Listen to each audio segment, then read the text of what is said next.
Hey Jackson, did you understand what Mrs. Tango was saying about globalization just now in geography class? I am not sure if I fully understand this concept. Of course, her lecture was very clear. Globalization refers to the increasing worldwide interconnectedness as a result of the economic, social, technological and political changes taking place in many countries around the world. In other words, presently, there is an increased and less controlled flow of goods, services and information across countries. Excuse me, I know the definition, but how does that tie up with the concept of the shrinking world? This concept of a shrinking world refers to the idea that places in the world have become closer because of an increase in accessibility due to technological advances in transport and communications, although the physical distance between places remains the same. Thus, the process of globalization is made possible by technological advancement and increasing accessibility and connectivity in a shrinking world. That is so true. Take, for example, the impact of advances on communications on our society. In the past, my grandma would write long letters to her old friend living in London maybe once a month. However, since learning how to use Skype and email, they are now communicating almost on a daily basis. They frequently share recipes and even shop online together. Yes, on the whole, technological advances in communication have reduced relative distance to near zero. This increase in accessibility is also seen in telecommunication.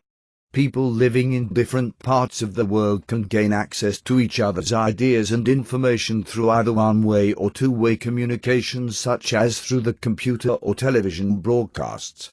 Just the other day, I read in our local newspaper about a 15-year-old boy who started preaching in his church when he was only 12. Now, apparently, this phenomenon of teen celebrity preachers started within Christian evangelical groups in the United States, and now there are signs of the same emerging trend in Singapore, of teens being thrust into roles of religious leadership too.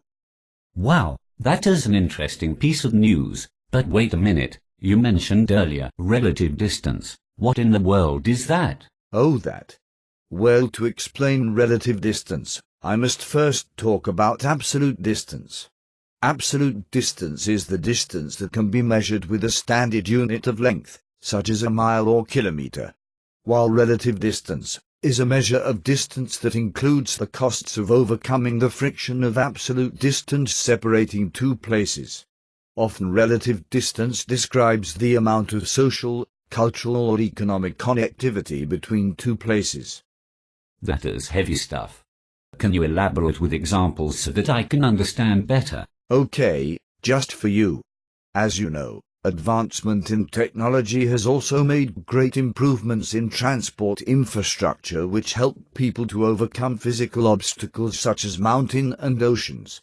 An example, the Japanese Seikan Tunnel, which is the world's longest undersea tunnel, measuring 53.8 kilometers long.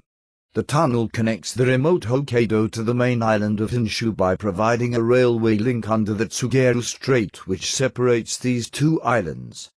Technology has thus helped to reduce the distance between two places, absolute distance, and the time taken to travel between the two places, relative distance. Oh, I get it now.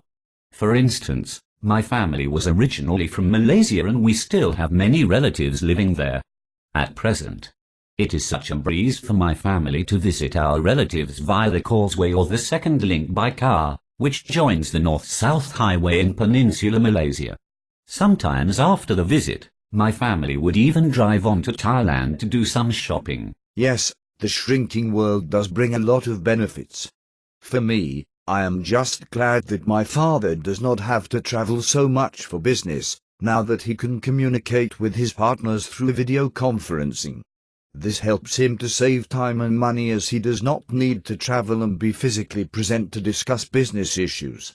Thus he has more time to spend with us now. Yes. Also, with the advent of the internet, we can now readily obtain information for homework through Googling, for example. However, I have also experienced the bad effects of such information sharing. As you know, I am a Facebook fan. However, some horrid people have been writing untruths about my friends and me on my Facebook wall. It got so bad that I decided to deactivate my account for now. Yes, my dad has also shared that he is concerned that globalization may affect his business adversely in the long run. Labor in Singapore is increasingly more expensive when compared to places like Vietnam, China and India, where labor is comparatively cheaper. Businesses may withdraw their investments and relocate their factories or offices to countries with cheaper labor to keep costs down. Thanks for the great discussion. I really have to leave now. See you tomorrow in class. Bye. Yes, this has been interesting. See you tomorrow.